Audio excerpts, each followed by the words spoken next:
Now, Steve's a dear friend of mine, and when he was building the Wynn, I'll never forget, he was at my home in Sun Valley. I had just gotten to meet him. It was New Year's, and everybody else was standing watching the fireworks, and I was sitting at the table, and I was basically doing a brain melt, sucking out of his brain everything I possibly could. How do you think about this? What do you do? How do you market? And here's what I learned from Steve. People don't buy products.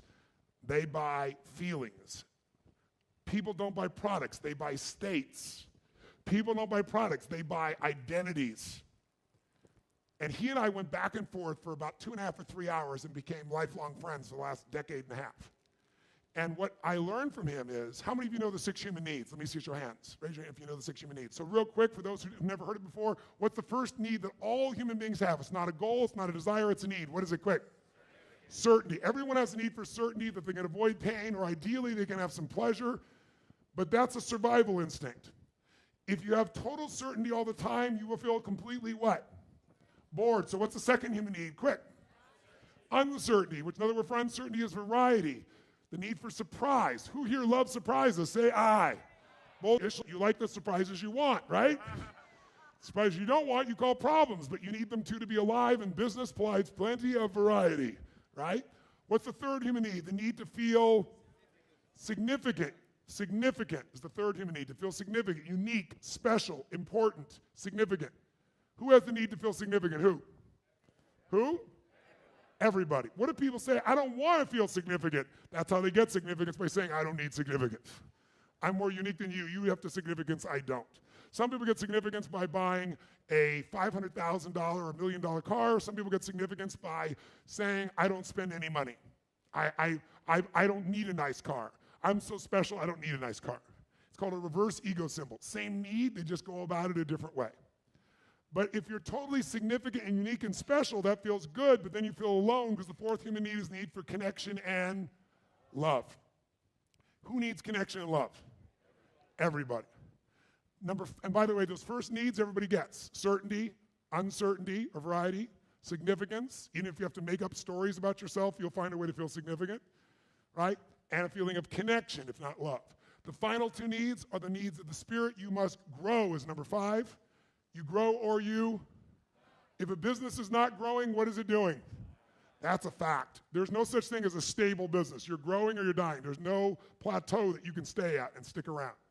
And lastly, number 6, you got to grow. And with what you grow, you have to contribute, because everything in the universe is either growing or dying. Everything in the universe is contributing, or it's eliminated by evolution, if nothing else. We're made for that. Now, having said that, when I was with Steve that night, I explained these 6 needs, and as I'm explaining them, he grabs me physically by the shoulder. He goes, that one. And I just said significance. He goes, that's where I've made all of my money in my entire life. He said, people will pay disproportionately to feel significant than for any other need. He said, people will spend more money. People want love, but they think they'll get love if they're significant, or at least they'll get laid if they're significant. He said, so I built the most expensive hotels in the world, and I charge more than anybody else. And even when Las Vegas in 2008 went through its drawdown, Steve kept his prices high. Why? Why? He wanted to still be the most special place. He came to this seminar, sat in the front row, and there's almost nothing that makes me uncomfortable, but I'm like, what am I going to teach him? But he sat in this event, at lunch, took me to lunch, and he goes, this is the most viable session I've been in the last 10 years. I know what I'm going to do. This was in 2008. He said, here's what I'm going to do.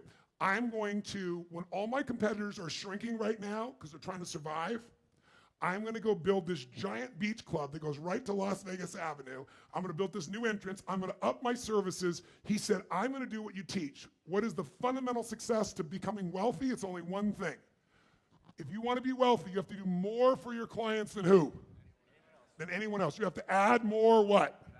That is the entire secret to wealth in business. If you want it in one sentence, it's simple. Do more for others than anyone else is doing. Add more value, and you will own them, and you will own the marketplace. He goes, you know what I'm going to do, Tony? When everybody else is shrinking, I'm going to add more value. So all the high-end people are going to see I'm doing more, and they're going to come to me. And this down period is going to be the most important period of my entire career.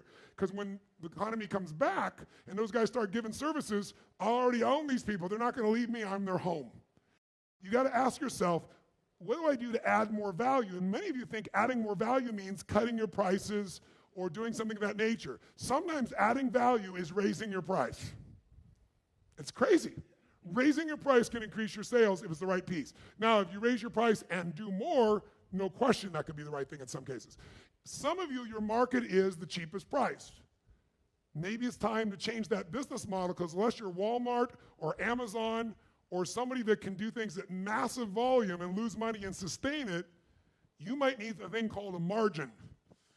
If you're going to be successful in business, you want a high margin. High margins come from high human needs being met.